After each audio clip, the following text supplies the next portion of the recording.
Connaissez-vous le monomythe? Bon, vous en avez certainement déjà entendu parler. Le voyage du héros est un concept scénaristique de base utilisé par des centaines d'œuvres. Le parcours essai, donc c'est une théorie qui a été avancée par Joseph Campbell. Je ne vais pas te prendre la tête avec le monomythe de Joseph Campbell, dans son essai Le héros aux mille et un visages. Il a utilisé ceci, Le héros aux mille et un visages de Joseph Campbell. Alors, puisque j'ai mentionné le voyage initiatique, je vais devoir parler de Joseph Campbell. Tous ces films-là, que ce soit Maël, tout ça, on parlait de Campbell, mais c'est plus large que ça. C'est ce qui a été révélé grâce au travail du professeur américain Joseph Campbell. C'est l'occasion de nous intéresser au concept du monomythe. Eh bien, comme pourrait vous le dire Joseph Campbell dans son ouvrage Le héros aux mille et un visages, Il est bien des a priori qui se répandent par la force de l'habitude. Nous avons tous, à un moment donné, affirmé comme une certitude une information que nous n'avions pas vraiment vérifiée. Ce n'est pas grave en soi. Ce qui est plus embêtant, c'est lorsque la quantité fait l'autorité. Lorsqu'une théorie est répétée ad nauseam, jamais remise en question, et finit par s'imposer par la force de la rengaine. Je vous propose donc de passer un petit moment à décortiquer The Hero with a Thousand Faces, ou Le héros aux mille et un visages en français, car, je sais pas, durant la traduction, il en a gagné une de plus.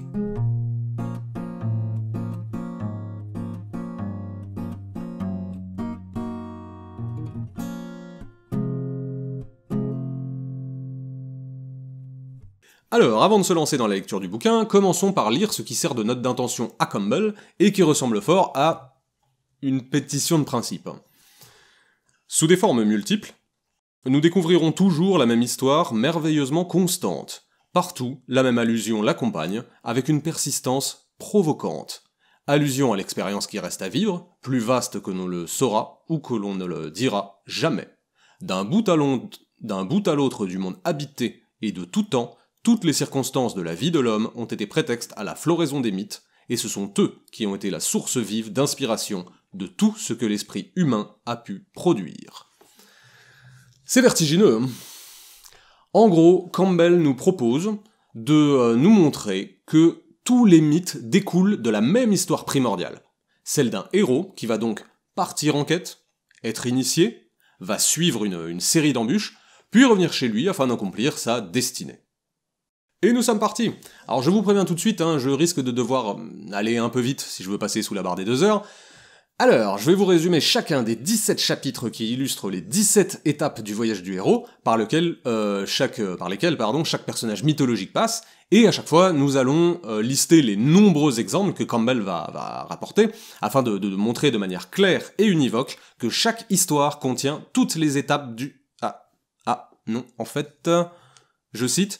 Au cours des pages qui vont suivre, je n'ai pas tenté de produire tous les témoignages, le faire aurait singulièrement allongé mes chapitres sans pour autant rendre plus claire la ligne directrice du monomythe. Bon, bah c'est dommage, en fait, il va pas sourcer. Bon, et ben, on va se contenter des exemples qu'il nous donne. Tout de suite, première partie. L'appel de l'aventure. Le héros est un humain mondain, et paf, un truc magique vient lui donner sa tâche. Alors, exemple d'appel. Pour chaque chapitre, on va commencer à chaque fois, je vais vous donner tous les exemples qu'il donne, et ensuite on les décryptera un peu plus profondément. Alors, premier exemple. Le roi crapaud des frères Grimm. Avec des allusions à Freud et au lapsus, qui est un retour du refoulé, tout ça. Ouais. Les chevaliers de la table ronde, qui reçoivent effectivement pour la plupart un appel à l'héroïsme. Le problème du mythe arthurien, c'est que les sources sont si foisonnantes que à peu près tout est trouvable. La jeune fille Arapao, que vient chercher un porc épic, qui donc va lui donner son aventure, et Bouddha, donc qui est devenu prêt à quitter son monde protégé, et ainsi pénétrer dans l'aventure pour suivre le chemin du héros. Alors, en gros, les personnages sont en stase, et vont se mettre en mouvement.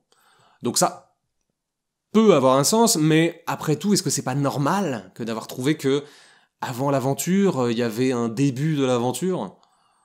Enfin, moi, je sais pas, ça me paraît tellement logique que je sais si ça tient du génie, que d'avoir découvert que le départ, c'est le début. Mais peut-être que c'est de la mauvaise foi, hein. En l'occurrence, je trouve le nombre d'exemples assez famélique, hein, vu que dans chaque histoire, il y a toujours un début. Après, il n'y a pas forcément un départ, vu que certains personnages ne vont pas se déplacer géographiquement, mais admettons que le départ est métaphorique, qu'il s'agit simplement d'un symbole. Le petit problème avec ça, et qui reviendra très souvent comme nous le verrons, c'est que ça colle pas, mais c'est parce que c'est métaphorique, aurait pu être le sous-titre de son bouquin. Bon, après, ne jetons pas la bouteille avec l'eau du vin et continuons. Le refus de l'appel. Le héros a été appelé, mais en fait, il est pas très chaud. Alors, les exemples de Campbell sur le refus. Minos, donc Minos, vous savez, le Minotaure, tout ça. Hein. Donc Minos qui privilégie son confort, et ne souhaite donc pas répondre à l'appel, et donc préfère dresser des labyrinthes pour cacher son problème. Apollon et Daphné. Alors, Apollon l'appelle, et elle fuit auprès de son père, du coup, elle est changée en arbre.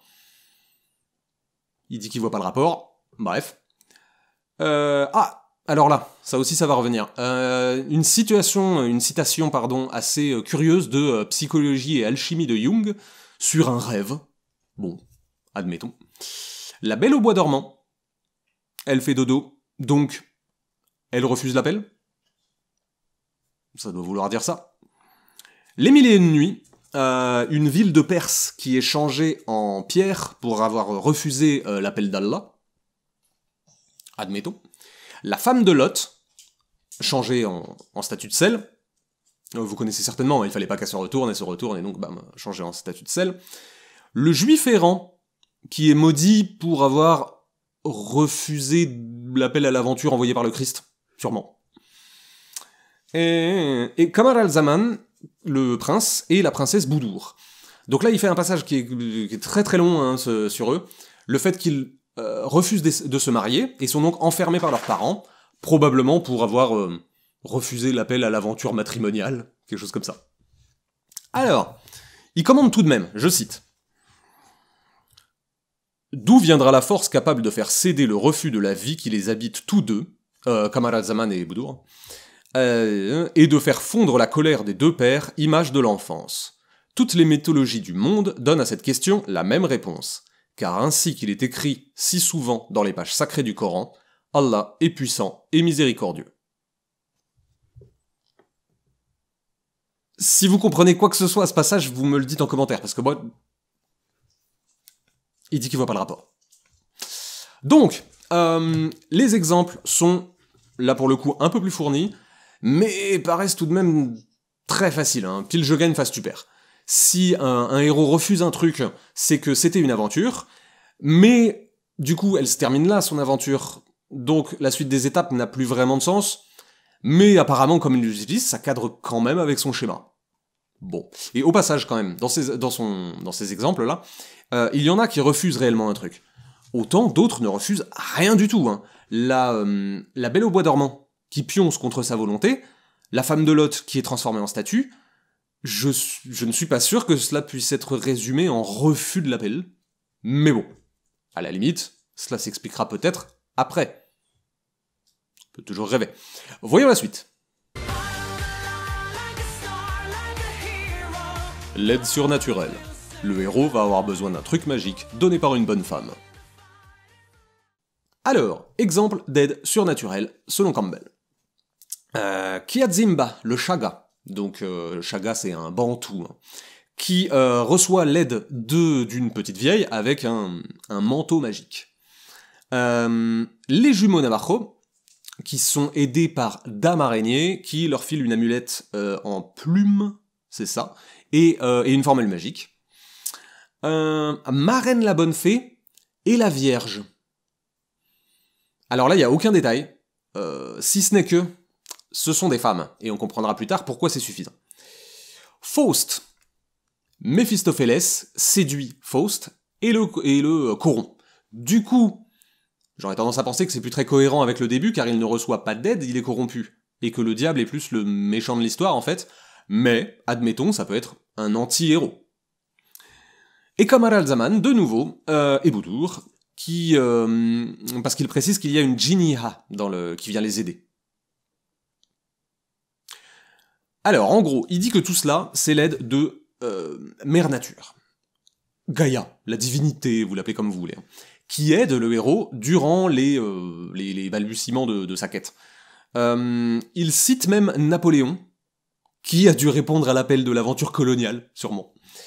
J'ajouterais donc que l'histoire de Kiadzimba est plutôt une balle que se tire Campbell dans le pied, parce que l'histoire est entièrement racontée, et elle ne suit pas les étapes du voyage du héros, à l'exception de l'intervention de cette petite vieille et du retour chez lui à la fin avec plein de thunes. Mais bon, toutes les autres sont totalement escamotées. Faust, de même, il ne cite pas un personnage féminin déjà, mais masculin, et je ne peux imaginer, et je vous encourage de ne pas le faire, d'imaginer que de son point de vue psychanalytique, le diable puisse être considéré comme féminin parce qu'il est mauvais. Je vous l'interdis. Donc, en résumé, la première personne que le héros rencontre est une vierge, ou une petite vieille, qui lui file un bidule en plastoc pour combattre le dragon. Là, en revanche, c'est effectivement quelque chose que l'on rencontre souvent, mais souvent dans les mauvaises BD, quoi. Dans les mythes, c'est un peu plus flou. Après, c'est vrai que cela arrive. Il faut bien le lui accorder.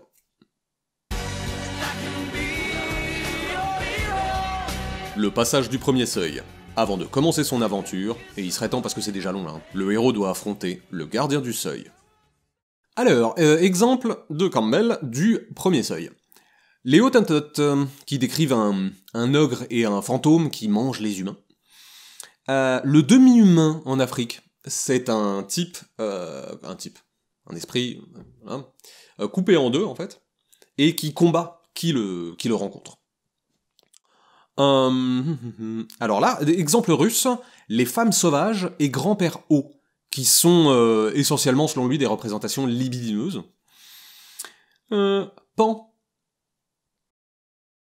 qui terrifie les voyageurs, mais bon, il embrouille un peu tout avec cette histoire, avec des offrandes et des orgies et des forces destructrices et créatrices.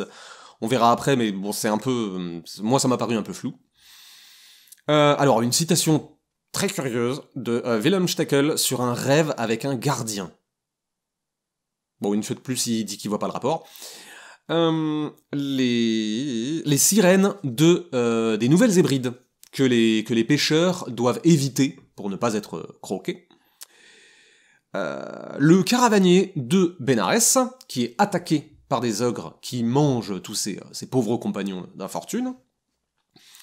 Le Bouddha, donc une sorte de rétro-histoire de son histoire de son incarnation du prince aux 5 armes qui lutta contre un ogre, c'est un de ses avatars, enfin c'est pas très important, mais c'est arrivé dans la vie du Bouddha. Et les jumeaux Navajo, de retour, car Dame Araignée, qu'on avait vu tout à l'heure, les avait prévenus d'un danger, et ils s'en sortent grâce à ce qu'elle leur avait donné, justement. Bon, là il y a peut-être quelque chose qui vous choque, c'est qu'à l'exception, moi en tout cas ça m'a choqué, c'est qu'à l'exception de 2 exemples, il n'y a pas de héros. C'est une liste de croque-mitaines, en fait, d'ogres, de monstres qui vous attaquent ou vous mangent. Ça s'inscrit pas du tout dans un voyage du héros, à l'exception de 2 exemples, justement. Mais, à mon avis, de ce que j'ai cru comprendre, c'est qu'il essaye de lister une collection de personnages aux portes des villages. C'est le passage du premier seuil. Donc que l'histoire, que le voyage du héros continue ou pas, là, apparemment, peu lui importe. Quitter la ville est une aventure en soi. Et quelle que soit votre localisation, il y a un show-strap à éviter avant d'aller rendre visite à son cousin dans le village d'à côté. Toujours dans l'incompréhension, le demi-humain qu'il a cité est censé affronter quiconque le croise, mais il accorde des remèdes à qui remporte la victoire.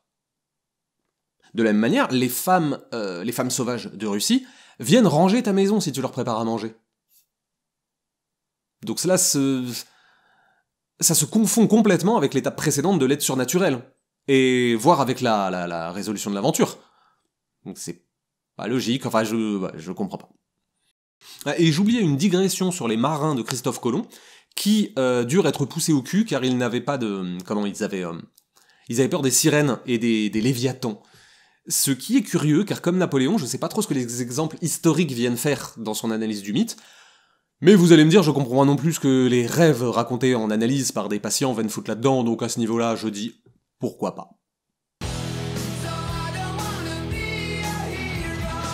Le ventre de la baleine.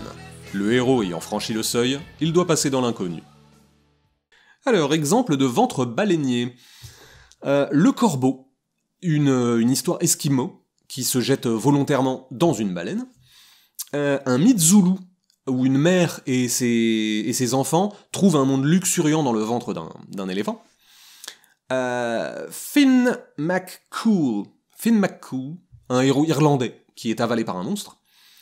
Le petit chaperon rouge, qui est avalé par le loup. Maui, le héros polynésien avalé par son arrière-grand-mère. Le panthéon grec, sauf Zeus, qui sont tous avalés par Chronos, et Héraclès, qui saute dans la gorge d'un monstre de Poséidon pour lui passer au travers. Alors voilà pour les exemples.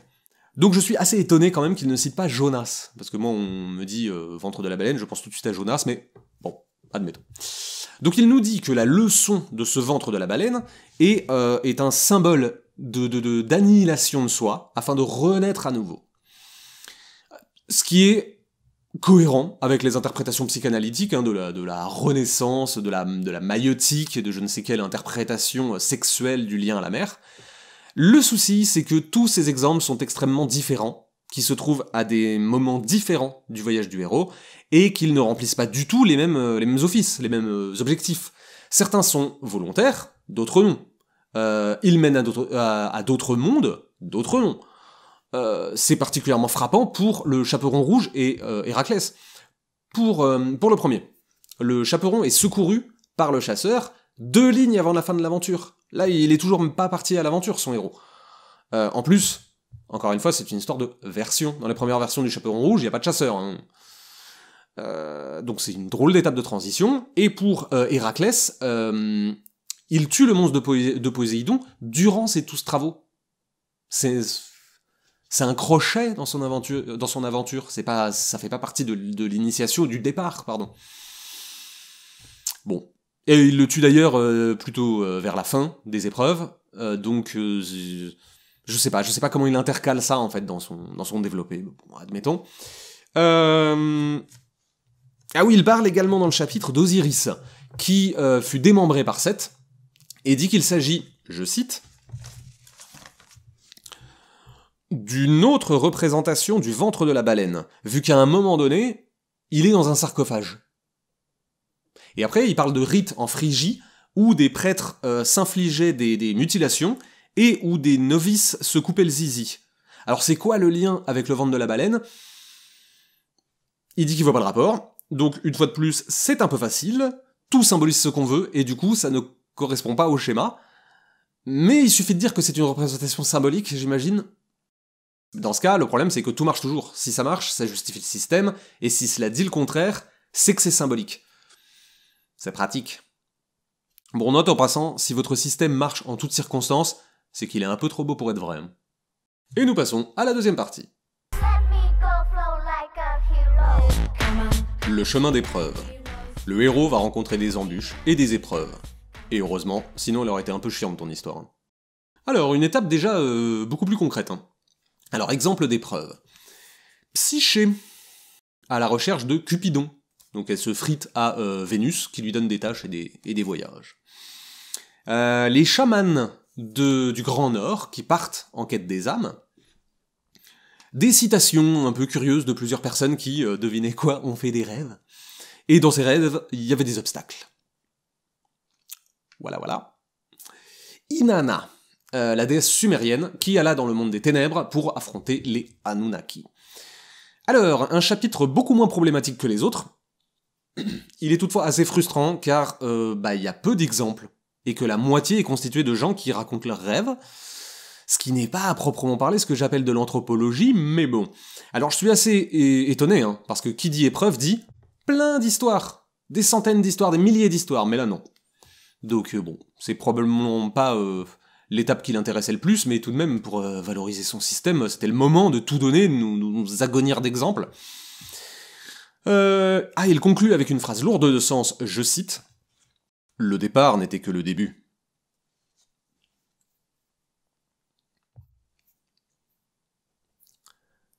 Étape suivante.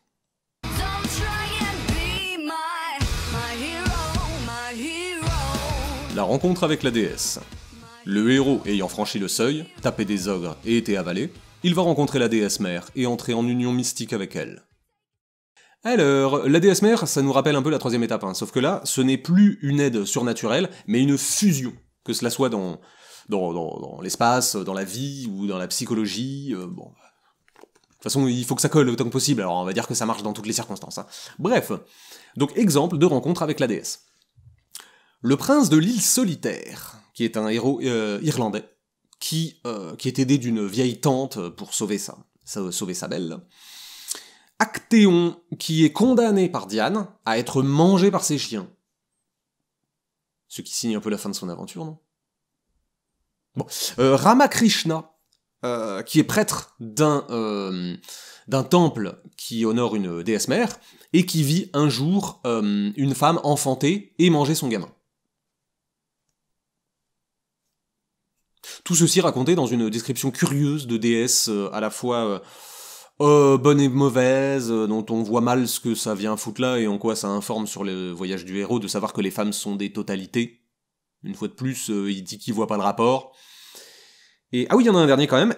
Alors, c'est de l'irlandais. Donc, Eochig, Eoched, un roi d'Irlande dont les fils rencontrèrent une vieille mégère, quoi, qui se changea en belle jeune femme après un bisou. Alors, cela finit par devenir redondant, mais je vais le faire quand même. Rien ne correspond dans la progression. Alors certes, cela marche pour le prince, qui est aidé pour faire son aventure, et revenir avec son élixir pour sauver sa bien-aimée.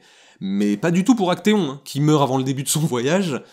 Ramakrishna, on sait pas ce que ça fout là. Et le roi irlandais, un de ses fils rencontre la déesse au moment où il clôt son aventure. Je vous rappelle qu'on est au début du chapitre 2. L'initiation. Donc je sais pas qui a écrit ça, mais il va devoir rusher la fin. Alors, une fois de plus, il nous dit que la mère peut être plein de mères. Donc la parfaite qui aide le héros, la mauvaise qui entrave sa progression... Oui, non, la bonne ou la mauvaise, quoi, la gentille ou la méchante. De manière, en fait, à ce que tous les personnages féminins puissent être imbriqués dans la rencontre avec la déesse. Qu'elles soient gentilles ou méchantes, quelle que soit leur utilité et leur caractère. Et bien sûr, on n'évite évidemment pas le passage obligé sur Oedipe et le complexe de castration. Parce que dans ce chapitre, l'archétype féminin est globalisé à l'extrême. Il le dit très clairement dans le chapitre, je cite. Elle est la mère, la sœur, la maîtresse, l'épouse. Tout ce qui a été attirance, promesse de joie, était autant de signes prémonitoires de son existence. Campbell crée là une sorte de femme totale. Elle représente toutes les facettes d'une femme, mais jamais en tant que femme. En tant que mère de, en tant que femme de, en tant que maîtresse de. Donc, de lien avec le héros. Alors, évidemment, et vous y avez pensé, je pourrais m'amuser à dire « Ah bah oui, mais si le héros est une femme, on fait comment ?» Mais Campbell avait prévu ça. Et donc, il explique que lorsque le héros est une héroïne, son voyage sera de devenir l'épouse parfaite. Car c'est là le but de toute femme, on est tous d'accord là-dessus. Et puis là, bon, la plupart du temps, c'est vrai, dans les histoires, les personnages se marient. De toute façon, la déesse mère était un symbole, donc ça marche quand même, arrêtez de m'embêter.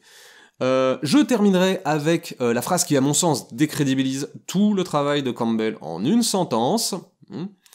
Il parle de la Magna Mater, de la déesse mère, et écrit, je cite, « Ce fantasme est, dès l'origine, produit spontanément par l'imagination. »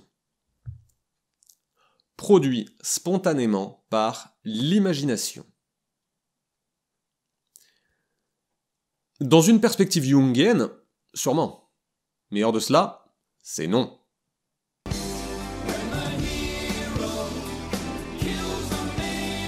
La femme tentatrice. Le héros doit désormais devenir le maître de la femme et en faire son épouse inéluctable. Alors, ça commence fort là, avec un passage sur le psychanalyste qui analyse les rêves de ses patients et qui de fait en devient le prêtre.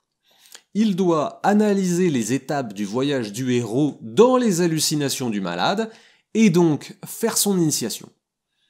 Bon, c'est lors de ce genre de passage qu'on se rend compte que Campbell développe moins une analyse de mythologie comparée qu'une analyse psychologique un peu perchée. qui peut avoir, attention, qui peut avoir sa cohérence en soi, mais pour le moment, on peut pas dire que ce soit très convaincant, vu qu'il ne fait que se contredire et se perdre en détails symboliques. Mais bon. Exemple de femme tentatrice. Hamlet. Il cite un vers sur le héros qui contemple le suicide.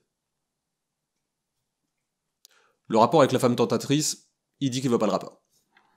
Oedipe, alors là c'est un peu plus clair, Oedipe doit dépasser les charmes de sa mère pour continuer son voyage du héros. Mais comme il le disait en introduction que le héros devait prendre la femme pour épouse, s'il évite de le faire, est-ce que ça ne contrevient pas à sa théorie? Passons. Saint-Pierre. Saint-Pierre qui trouvait sa fille trop belle et qui obtint du Seigneur de la frapper de fièvre à vie pour ça. Pas de bol. Saint Bernard, qui était malade et qui refusa qu'une femme le soigne, du coup il fut guéri. Puis plusieurs anecdotes sur sa continence et son refus de partager la couche des femmes, tout ça, chasteté éternelle, voilà. Et enfin Saint Antoine, qui a fait... vous connaissez tous la tentation de Saint Antoine, où vous avez peut-être vu des tableaux, tout ça, donc voilà, il a été tenté et il a refusé la tentation. Bon, c'est de nouveau un chapitre un peu bizarre, mais je crois que j'ai fini par comprendre ce qu'il signifiait. Pour se rendre maître de la femme, le héros doit la repousser, car ce faisant, il l'enchaîne, vu que c'est lui qui prend la décision, c'est lui qui est actif. Comme il le dit, je cite, « Il a pris la place du père ». Autre petit problème que vous avez certainement vu, ce sont des exemples très chrétiens. Alors on a Hamlet qui est né en terre anglicane, Oedipe, certes, exemple peu chrétien, mais ô combien freudien, puis 3 saints catholiques. Pour un schéma qui peut s'appliquer à l'entièreté des histoires de l'entièreté du monde, c'est un peu court, jeune homme. C'est un peu comme si... Ah, je sens que j'ai quelque chose... Comme si l'étape s'appliquait dans les pays où l'on considère que la femme est une tentatrice et qu'elle répand le péché sur le monde. Mais je pense que c'est une coïncidence. La réunion opère. Le héros doit se confronter à un nouveau type d'ogre, son père. Alors, autant enchaîner sa mère c'était rapide, autant là c'est un des chapitres les plus longs du bouquin, donc on va résumer ça. Exemple de réunion opère. Donc Dieu, qui abat l'eau, le feu, le vent, tout ça, bref, toutes les formes de son courroux, sur la terre. Les jumeaux Navajo, les voilà, qui sont fils du soleil, et qui, du coup, reviennent à la demeure de leur père pour tuer des monstres. Phaéton, qui veut retrouver son père, Phébus, qui est le conducteur du char du soleil, c'est lui qui fait que le soleil revient tous les matins. Mais qui va finir par souhaiter s'emparer de la fonction de son père, et donc forcément qui va faire n'importe quoi. Des citations très curieuses de rêves d'enfant, et qui, selon lui, prouvent que l'inconscient est formé par le voyage du héros. Bon. Les Yolgnu, ou Moorngins, je suis désolé pour la prononciation, australiens, qui ont un rite durant lequel le garçon doit, je cite, « libérer son pénis ». Je vous laisse avec ça, vous en faites ce que vous voulez. Les Arunda, un peu la même chose, il en profite pour faire un lien avec ce qu'il appelle une agression oedipienne. La circoncision serait en fait une castration atténuée. Ce qui se discute là pour le coup. Dionysos, qui fait renaître Zeus, donc la seconde naissance initiatique, tout ça. Le jeune Bazumbwa, ou Bayeke, qui est un mythe tanzanien d'un jeune homme qui rencontre son père décédé et qui l'amènera à contempler la mort elle-même. Kiazimba, revoilà le Chaga, qui... en fait, il dit quelque chose d'un peu étrange parce que il dit qu'il a trouvé la prospérité grâce au chef, donc grâce à un homme, donc grâce à un père. Ah, et ça glisse. Etchu, le vieux Yoruba, qui est le père des conflits. Le bien, le mal, la vie, la mort, tout ça. Pas de voyage, il dit qu'il voit pas le rapport. Et Viracocha, Dieu, Allah, alors là ils enchaînent tous, parce que ce sont des dieux qu'il appelle universels et qui sont souvent ambivalents. Alors oui, souvent, lorsque vous avez un dieu unique ou presque unique, bah il est à la fois gentil et méchant vu qu'il est tout. Et donc il termine avec une analyse assez proche de celle de la mère-femme. C'est que le père est une pièce à double face, à la fois gentil et méchant. Ce qui est une fois de plus bien pratique pour dire tout et son contraire, mais également rend son chapitre assez confus, parce qu'on ne sait plus à quoi sert cette étape. Et les exemples fournis ne permettent pas de l'expliquer. En tout cas, moi j'ai pas compris. Hein. Zeus et Dionysos, c'est un exemple un peu plus parlant, mais au final, il se perd à citer une dizaine de dieux qui ont connu des renaissances, du coup il les met tous dans le même sac, et il fait comme si l'accumulation de renaissances divines devenait une preuve de son point. Alors que de fait, il y a peut-être plus de preuves, mais ça amoindrit la cohérence interne de son argument. Parenthèse. Il y a une digression intéressante sur le fait que le fils non formé par le père crée le chaos à cause de leur rivalité. Notamment Phébus. Dans d'autres domaines d'anthropologie, on analyse ainsi l'ordonnancement politique du monde. Le fils est celui qui apporte le chaos, que le père vient régler afin que le monde puisse continuer à tourner. Ça, c'est quelque chose de beaucoup plus présent que le monomythe hein, dans l'analyse anthropologique. Il y a très souvent ce schéma de « au commencement était le chaos », et paf, notre roi, notre bourgmestre, notre président, est venu apporter la stabilité. Mais bon, c'est pas la conclusion de Campbell, hein, qui lui voit une initiation afin de quitter les complexes infantiles et sûrement de devenir en âge d'épouser sa mère ou un truc du genre.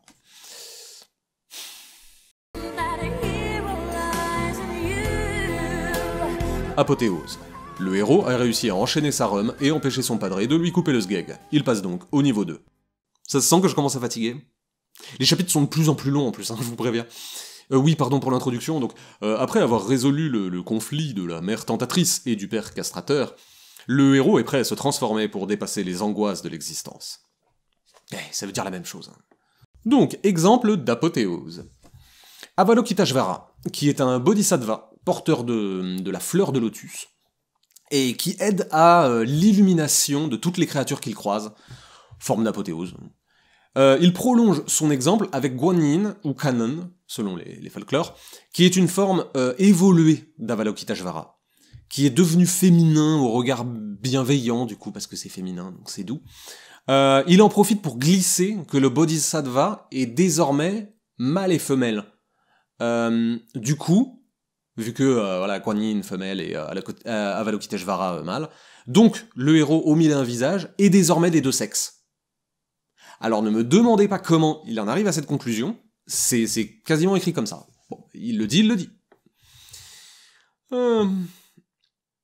Awanawilona est hermaphrodite, donc tous deux des deux sexes.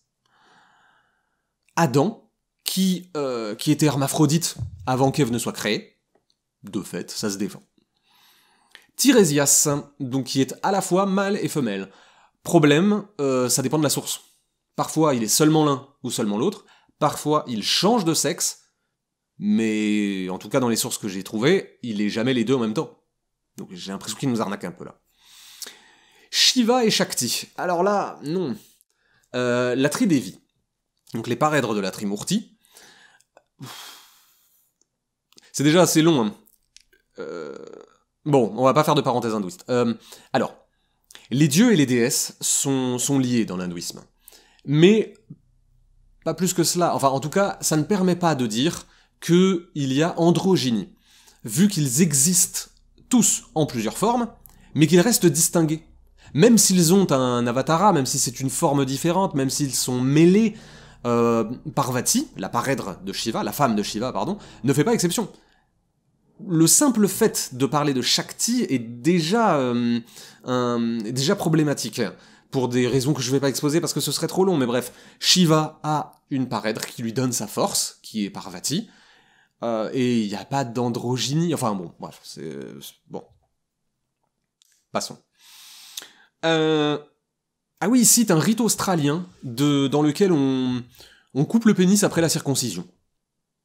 Je pourrais dire qu'il ne veut pas le rapport, mais on commence à comprendre que où Campbell veut en venir. Du coup, je le soupçonne de vouloir dire qu'en incisant le pénis, on se retrouve avec un vagin. Vu que pour un psychanalyste, un vagin, c'est rien en tant que tel. C'est jamais qu'une absence de pénis. Et il recite plusieurs fois les bodhisattvas en expliquant leur bisexuation et leur perfection. Alors, toute la fin du chapitre est incompréhensible, car Campbell est en roue libre sur une histoire de rédemption et de pouvoir de l'amour qui n'est pas dénuée d'intérêt en soi, mais dont je vois plus du tout le lien avec le voyage du héros. Si vous êtes perdu, rassurez-vous, c'est pareil pour tout le monde à ce niveau-là.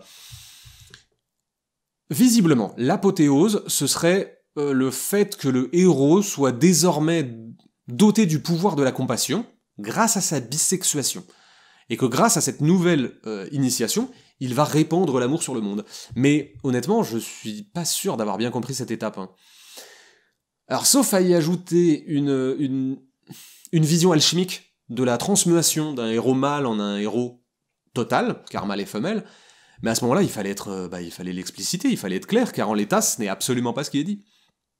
Ajoutant à cela que, tout comme le chapitre La femme tentatrice qui était quasiment totalement chrétien, ici on est quasiment totalement hindouiste et bouddhiste, ce qui rend encore plus problématique l'universalité des thèmes. Mais bref. Et je résumerai ce chapitre avec ses propres mots, je cite, « L'angoisse perpétuelle de l'homme, victime de ses illusions, auteur de ses propres souffrances, pris dans les raies ténues de son délire, frustré, encore que recelant en lui, ignorait, absolument inutilisé, le secret de sa délivrance. » C'est marrant, on dirait qu'il parle de lui.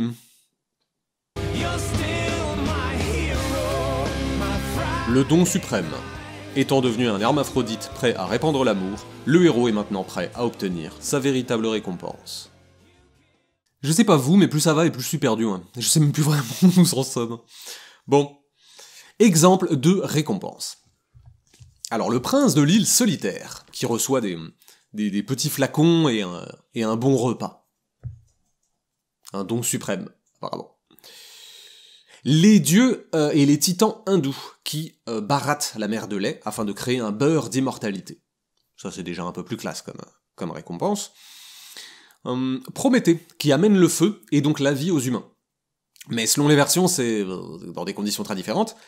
Maui, encore le oui, qui va voler le trésor de Mauhika, c'est-à-dire le feu, comme Prométhée. Gilgamesh, qui entreprit d'aller cueillir le cresson d'immortalité. Et Kohung, pardon pour la prononciation, un sage chinois qui chercha l'immortalité par la voie du taoïsme. Alors, qu'est-ce qu'il cite d'autre ? Ah oui, il y a des exemples de comme Midas qui demande à transformer tout ce qu'il touche en or, ou Dante qui, une fois son chemin parcouru, comprend qu'il devait voir au-delà même de ce qui était connu. Pour finir, une fois de plus, sur le Bouddha, qui crève la bulle de l'univers, et qui ainsi renouvelle le monde.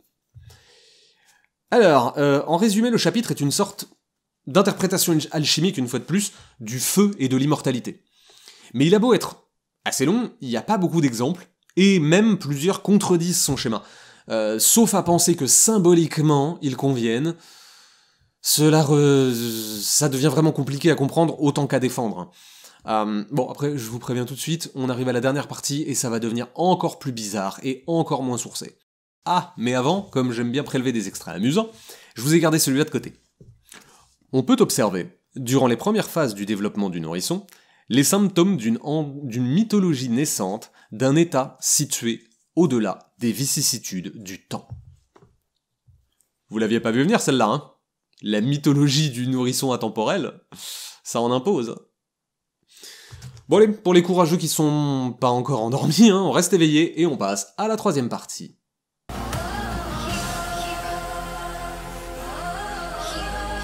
Le refus du retour. Après toutes ces épreuves, le héros reste finalement un grand enfant et refuse de revenir. Alors, exemple de refus. Le Bouddha, qui doute de sa capacité à illuminer le monde et refuse donc d'amener aux humains ses enseignements. Muchukunda, un roi indien qui, après avoir résolu sa quête, demanda simplement à dormir éternellement. Alors il est finalement réveillé par Vishnu afin de défaire un roi tyrannique, puis repart dormir, un peu plus loin. À ce stade, je sais plus vraiment à quelle étape on en est, vu que lui revit plusieurs fois la même chose. Et c'est logique dans une conception du temps plutôt cyclique. Hein, mais bon. Et c'est tout. Bon, ce chapitre est un peu court, hein, et de la plume même de Campbell, cette responsabilité a bien souvent été refusée. Alors bien souvent, ça veut pas dire toujours, ce qui constitue sa pétition de principe, mais bon, on n'est plus à ça près. Hein. Eh, c'est allé vite. Hein.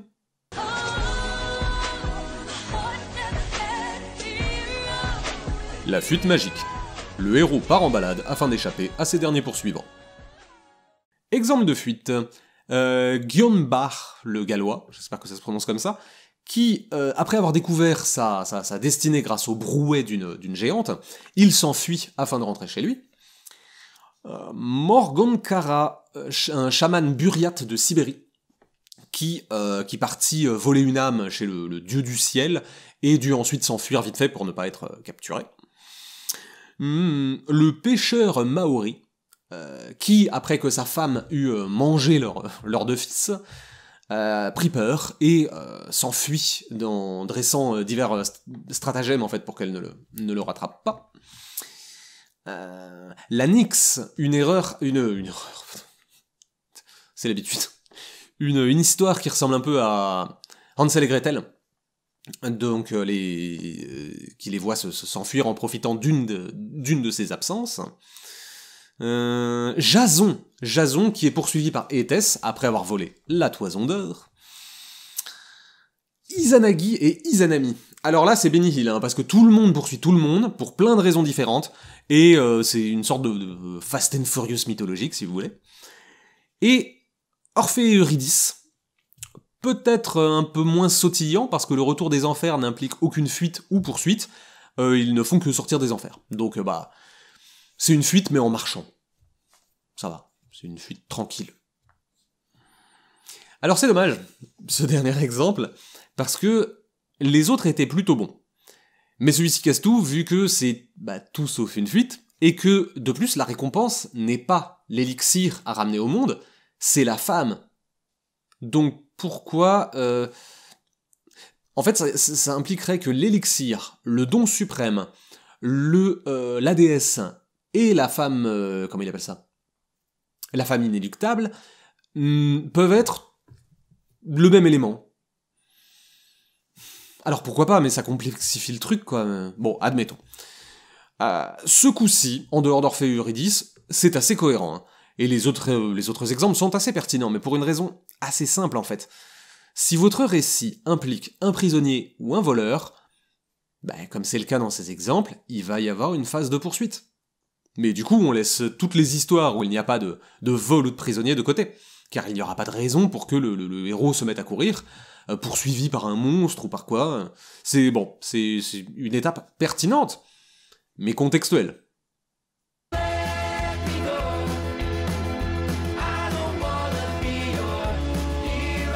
La délivrance venue de l'extérieur.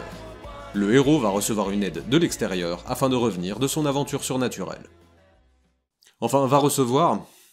Il arrive que le héros... Il essaye même plus, là, en fait. Hein. Il arrive que... On est même plus dans la certitude, on est dans l'incertitude. Oui, peut-être. Bon. Alors, exemple de délivrance. Le corbeau esquimau, le retour, qui fut aidé à sortir du ventre de la baleine, qui s'était échoué par des gens qui se promenaient dessus, sur la baleine. Amaterasu, qui est sortie de la caverne dans laquelle elle s'était réfugiée par les autres dieux. Mais sachant qu'elle s'y était planquée pour se protéger de son frère toxique dominateur, c'est un drôle de cadeau, hein. Mais bon. Et Inanna, de nouveau, qui est ramenée à la vie grâce à des créatures produites par d'autres dieux. Et Campbell, après ce chapitre très court, conclut sur un... Ces trois exemples, provenant de cultures très éloignées les unes des autres, illustre abondamment la délivrance obtenue avec l'aide de l'extérieur. Bon, alors je sais pas pour vous, mais pour moi, 3 exemples c'est pas particulièrement abondant, et quand on ajoute à ça qu'Amaterasu n'a pas été aidé par les autres dieux, mais a été forcé à sortir, le terme de délivrance prend un sens très différent.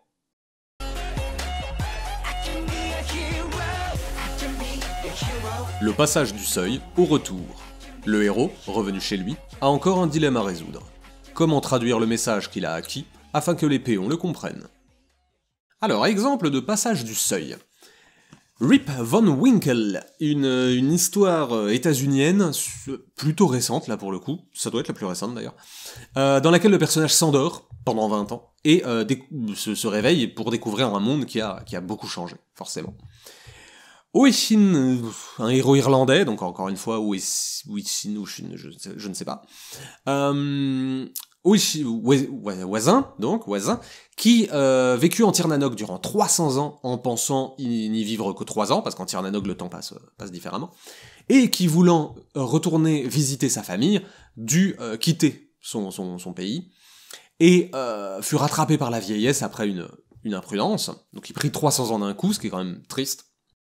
Et oui, il y avait aussi Kamar al-Zaman et Boudour, les revoilà, eux ce sont des fidèles, qui sont séparés à jamais, car les djinns et les ifrites lancèrent un défi, afin de savoir qui était le plus beau entre les deux, et ils ne remportèrent pas le défi, enfin ils n'arrivèrent pas à le tenir, et donc ils furent de nouveau séparés.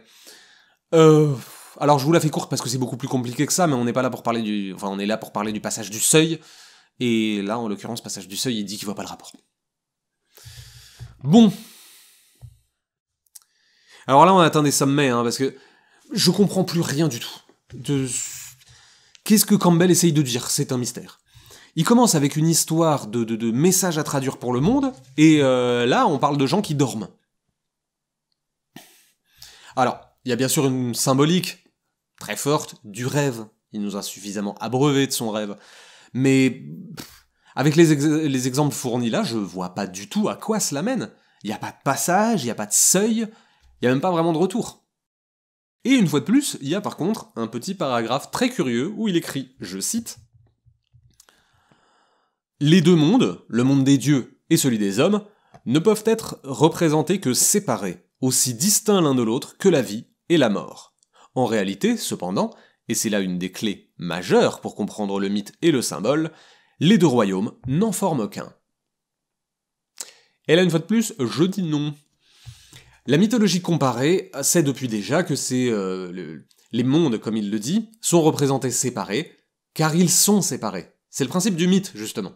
Les espaces et les temps divins ne sont pas les espaces et les temps mondains. C'est justement le principe.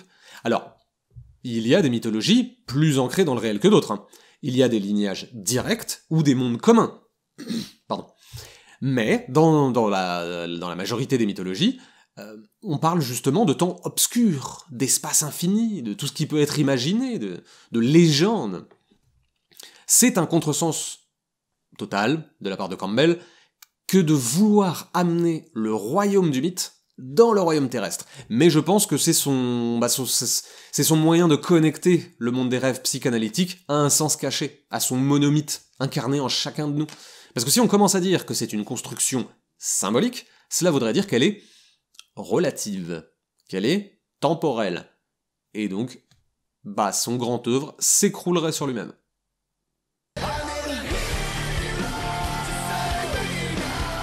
Le maître des deux mondes. Le héros est désormais maître du monde des dieux et du monde des hommes, et il obtient la capacité de sautiller entre les deux.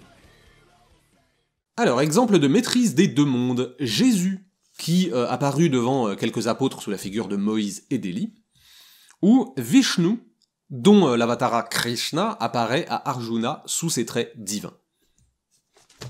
Et c'est tout. Bon, au moins ça va aller vite. Il ne s'ennuie même plus à essayer d'étayer ces trucs. Il recopie des pages entières du Nouveau Testament et de la Bhagavad Gita, en se disant que le lecteur serait comme un parent fatigué, quoi. Si le gamin le saoule assez longtemps, forcément il va finir par lui dire « Oui, t'as raison, laisse-moi tranquille ». Donc, bref, apparemment, tous les héros deviennent des demi-hommes, demi-dieux.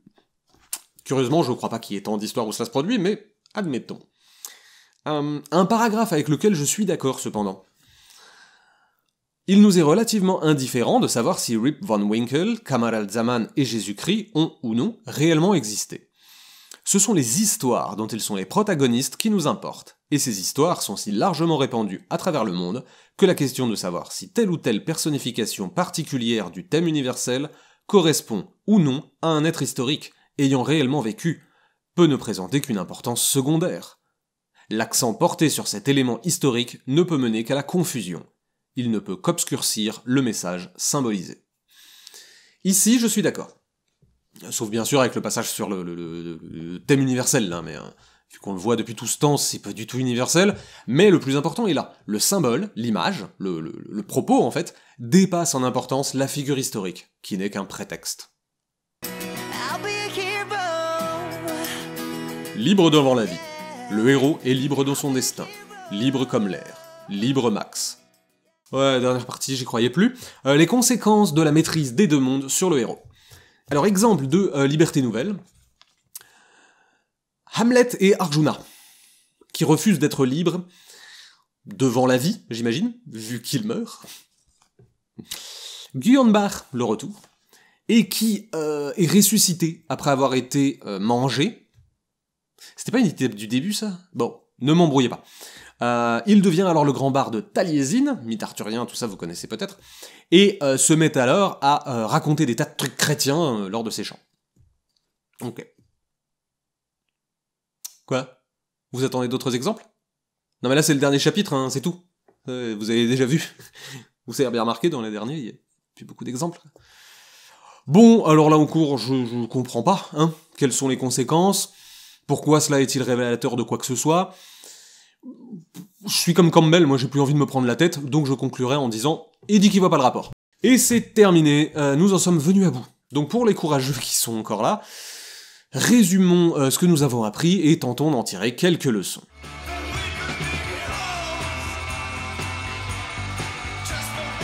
Donc déjà, on peut se poser une question simple. Dans toute cette nuée là qu'on vient de rapporter, y a-t-il des exemples pertinents? Bah bof, hein. Tout au plus, nous retrouvons plusieurs fois le Bouddha 4 fois, les jumeaux Navajo 3 fois, et Camaralzaman et Boudour 3 fois également. Il y en a d'autres, je les affiche quelque part là, mais c'est seulement 2 fois. Et là, je précise quand même, si vous faites un CTRL F pour chercher dans le document ou quoi, je n'ai compté que les exemples qui étaient un tantinet développés.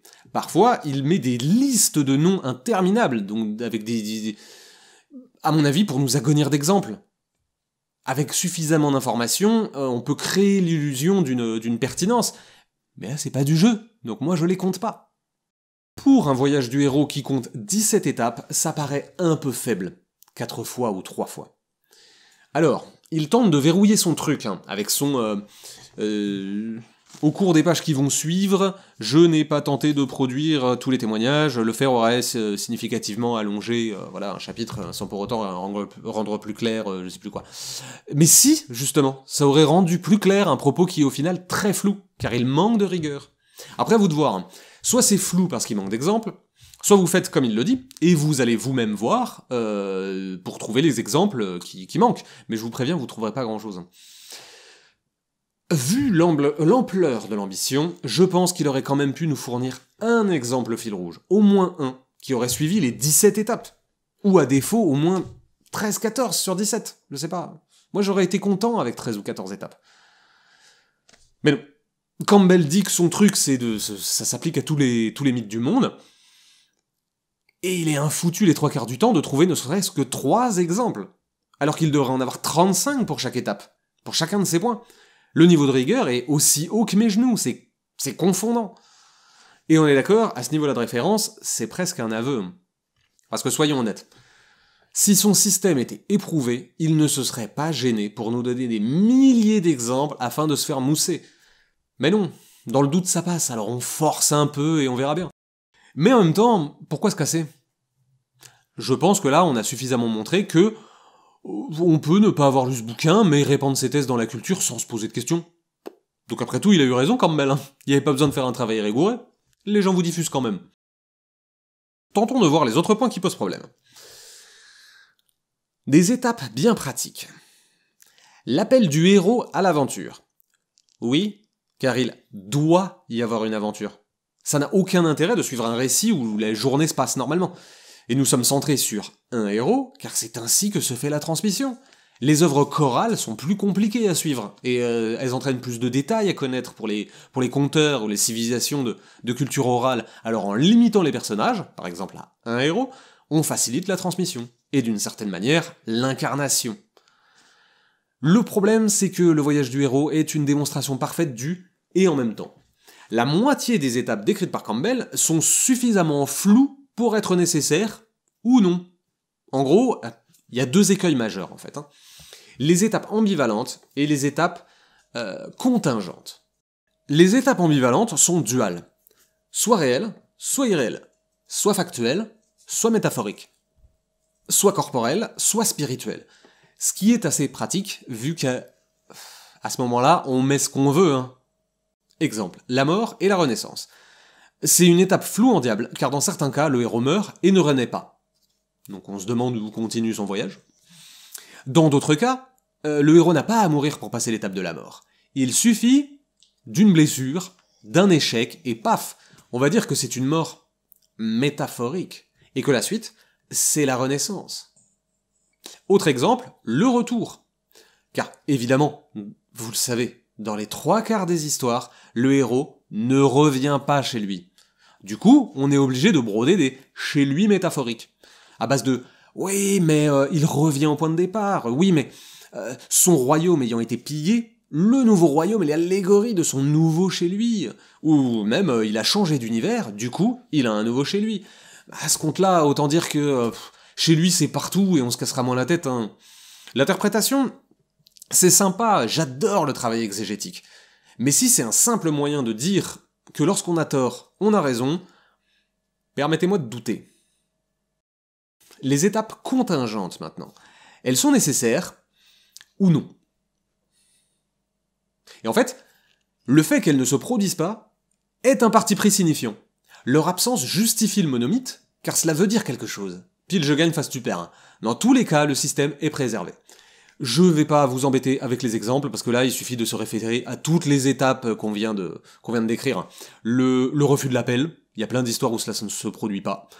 La fuite et la délivrance, bien souvent ça sera la même étape. Donc, postulat, parfois cela se produit, parfois pas. Si cela se produit, c'est que c'est bon. Si cela se produit pas, bah en fait ça s'est produit, et c'est le fait que cette étape semble absente qui justifie son importance, donc en fait elle s'est quand même produite. La vision psychanalytique. Alors, c'est un des points qui rend la thèse du monomythe problématique. Campbell souscrit à la psychanalyse jungienne. Ce faisant, il adhère à tout un tas de concepts qui peuvent avoir leur cohérence, une cohérence interne, dans une analyse viennoise du début du XXe siècle, mais qui perd toute crédibilité une fois qu'on a quitté les lunettes de la psychanalyse. Pour le suivre, en fait, il faut accepter des idées. Tels que, je cite, « Ce sont des produits spontanés de la psyché et chacun d'eux... » Pardon. Oui. « Ce sont des produits spontanés de la psyché et chacun d'eux renferme le pouvoir de germination de la source dont il provient. Quel est le secret de ces images éternelles? À quelle profondeur de l'esprit se situe-t-elle? Pourquoi, sous la diversité du costume, la mythologie est-elle partout la même? Et quel est son enseignement? » Mais elle ne l'est pas, elle n'est pas éternelle, elle n'est pas partout la même, tu le prouves toi-même. Et je cite de nouveau la phrase que j'ai repris plus tôt. Ce fantasme est dès l'origine produit spontanément par l'imagination. C'est le problème de sa thèse. Lorsque l'on croit en la horde primitive, lorsque l'on croit en l'inconscient collectif, et pourquoi pas lorsque l'on croit au monomythe, on accepte, sans problème, que tout découle d'une image première, d'un symbole principiel. Mais ce serait préjuger que tous les humains, d'où qu'ils viennent, sont traversés des mêmes pensées et des mêmes désirs, quelle que soit leur place, dans l'espace ou dans le temps. Or, si c'était si facile, Campbell aurait produit la démonstration claire et définitive que son schéma fonctionne. Ou au moins qu'il marche appliqué à plusieurs mythes. Mais là, à la lecture, ça ne marche même pas un peu. La rareté des sources maintenant. Pour revenir sur cette histoire d'éternel et de partout pareil, il faut dire un mot du prélèvement très avantageux, très profitable, très... Bref, qu'il fait des sources. Son cherry picking, si vous connaissez l'expression. Il n'y a tout simplement pas assez d'exemples. On peut avoir l'impression, lors d'une première lecture, que Campbell balaye efficacement les histoires des régions du monde entier, les époques, mais à la relecture, comme nous venons de le faire, on s'aperçoit qu'il manque beaucoup de choses, à la fois dans l'espace et dans le temps. Alors, dans l'espace, tout d'abord, car si les continents sont tous abordés, ils ne le sont pas vraiment de la même manière. L'Afrique, en premier lieu, est très rarement évoquée, et quand elle l'est, c'est toujours par des anecdotes et des petites histoires, et jamais par des mythologies fécondes, qui pourtant sont nombreuses sur le continent, et qui sont complexes, qui auraient pu fournir moult exemples. L'Amérique du Sud également, qui subit le même traitement, et n'est représentée que par des rituels, et quelques symboles, à aucun moment par une analyse rigoureuse d'une de ces mythologies. Et dans le temps, ensuite, car en disant vouloir analyser des mythes fondateurs, il y a peu de religion primordiale dans ces exemples. Certes, il y a du bouddhisme, mais c'est une interprétation plus récente de l'hindouisme. Alors oui, il y a de l'hindouisme, mais c'est une interprétation plus récente du védisme. De même, il y a moult références chrétiennes, et presque aucune juive, alors même que celle-ci précède. Il y a même un exemple états-unien, c'est quand même extrêmement récent. Alors pour quelque chose de fondateur, on repassera, quoi. Alors si, il y a ici et là quelques références sumériennes, mais rien de très consistant, quoi. Alors que si son monomythe est à la base de toutes les histoires communes, c'est bel et bien là, dans les civilisations premières, qu'il aurait dû être le plus limpide. Et pour terminer avec cette histoire de source, on a aussi vu qu'il privilégiait systématiquement la source qui arrangeait son récit. Le problème c'est que comme vous le saviez très bien, les mythes sont racontés par plusieurs personnes, à l'écrit comme à l'oral, et des détails et des interprétations diffèrent. Et tous, d'ailleurs, ont plusieurs versions, qui parfois contredisent ce que Campbell en dit, notamment en ce qui concerne le panthéon grec ou les légendes arthuriennes. Mais qu'à cela ne tienne, il choisira toujours l'exemple qui l'arrange. Et je ne veux pas de justification à la « non mais ça marche la plupart du temps, je lui fais dire ce qu'il ne dit pas ». Je vous rappelle ce que je citais en introduction. Sous des formes multiples, nous découvrirons toujours la même histoire, merveilleusement constante. Partout, la même allusion l'accompagne avec une persistance provocante. Donc, quand il dit, je cite, « Les pages qui vont suivre présenteront, sous forme d'une seule aventure composite, les légendes de plusieurs porteurs symboliques universels du destin de chacun », je me dois de dire non. Ce n'est pas universel, ce n'est pas intemporel, c'est partial et inabouti. Bon, je crois que vous en avez envie autant que moi, il est temps de conclure.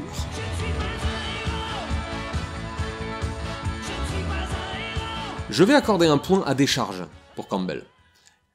Je pense qu'il a dû tellement intérioriser son modèle qu'il a fini par le voir partout. Il est pétri d'images gréco-christiques et tout fier d'avoir découvert que l'on retrouvait des histoires dans des histoires, il a apposé son modèle partout ailleurs, quitte à ce que il y en a un peu plus, je vous force quand même, alors que ce ne sont même pas de bons exemples. Bon, je me devais tout de même de faire allusion à la pop culture, car c'est généralement là que l'on parle de Campbell. Tolkien a toujours dit qu'il avait inventé le monde du Hobbit puis du Seigneur des Anneaux pour créer une mythologie passée, un temps légendaire, quoi, comme diraient les théologiens, au Royaume-Uni, qui en était selon lui un peu dépourvu. Il admirait le passé de légende de l'Égypte, de l'Italie, de l'Inde, quand lui n'avait que quelques mégalithes. Donc un peu jalmince, il a souhaité engrandir le mythos grand-briton, et son travail y fut une contribution. Alors oui, pour Tolkien, son modèle marche bien. Le voyage du héros est globalement respecté. Mais si c'est le seul, est-ce que Campbell aurait pas dû appeler son bouquin « Le Hobbit aux 1001 visages » et nous lâcher avec son histoire de Thousand Faces alors qu'il en décrit péniblement 2. Conseil. Si vous voulez vous renseigner sur la mythologie comparée, c'est très bien Campbell. C'est vieux, mais c'est très bien. Le Rameau d'or de Fraser, c'est encore plus vieux, mais c'est très bien aussi. Mais il ne faut pas tout prendre au pied de la lettre, et surtout, Il faut réactualiser ses connaissances sur ces questions, car beaucoup de choses ont changé depuis le monomythe, ou le rameau d'ailleurs. Il faut lire les interprétations divergentes de l'ethnologie ou de l'anthropologie. Prendre Campbell pour argent comptant, c'est une erreur. Ça revient à calquer sans se poser de questions une hypothèse qui n'a pas fait la preuve de sa démonstration. Et si vous voulez vous renseigner sur comment écrire des histoires, lisez Christopher Vogler. Lui est auteur, scénariste, et il a résumé les enseignements de Campbell sans essayer de leur faire dire autre chose que ça fait des histoires efficaces pour faire payer des places de ciné au maximum de gens, en leur servant une progression dans laquelle ils sont familiers. Du coup, les gens accourent et ils apprécient. Et dans ce cas-là, ça marche parfaitement. Vogler a dépoussiéré le schéma de Campbell. Il a enlevé des étapes un peu gênantes, là, comme la rencontre avec la déesse ou la fuite magique, et cela fournit une base intéressante pour écrire des films. De bons films ou de mauvais films, hein, la question n'est pas là. Cela sert à écrire des films confortables que le public occidental peut comprendre, car cela suit une progression que nous estimons narrativement logique et cohérente. Si l'on veut faire de la narratologie, il faut lire Vogler, et arrêter de donner au monomythe une crédibilité anthropologique. Après, on va pas se mentir, on sait aussi pourquoi autant de gens le font, c'est simplement parce que ça fait un peu plus classe de dire oui, Star Wars s'inspire du travail du philosophe et anthropologue Joseph Campbell de l'université de Columbia, que de dire ça suit le schéma de Vogler, là, le truc qu'on réécrit tous les ans pour faire de la thune. Oui, c'est sûr. Mais écrire des scénarios pour Hollywood, c'est très bien. C'est pas besoin d'inventer des liens sympathiques ou des schémas communs, parce qu'on a voulu soit forcer la mythologie comparée, soit dévoiler un grand plan caché afin de parachever la démonstration de l'inconscient collectif jungien. En fait, ce que j'essaye péniblement de dire depuis 2 heures, c'est qu'il n'y a pas d'invariant culturel. Il n'y a pas d'invariant culturel. Il n'existe pas de mythe mondial, d'histoire universelle ou de récit planétaire. Penser le contraire n'est que la conséquence d'une vision structuraliste, holiste et moniste, imaginant que nous sommes tous liés à un destin commun et aspirant tous à la poursuite des mêmes valeurs communes. Alors c'est plus court, mais c'est lourd, hein. Je l'admets. Campbell fait en fait une erreur très grave, que l'on peut résumer en une phrase de cours de récré. Il prend son cas pour une généralité. Il est tellement aveuglé par son schéma qu'il s'imagine que son petit modèle d'homme de son temps et de sa région est immédiatement applicable à n'importe quelle idée de n'importe quel autre être humain sur Terre. Et ça, c'est présomptueux, pour ne pas être insultant. Le monomythe ne révèle pas ce qu'il se passe dans les histoires du monde entier. Le monomythe, ça sert à écrire des blockbusters. Et c'est tout.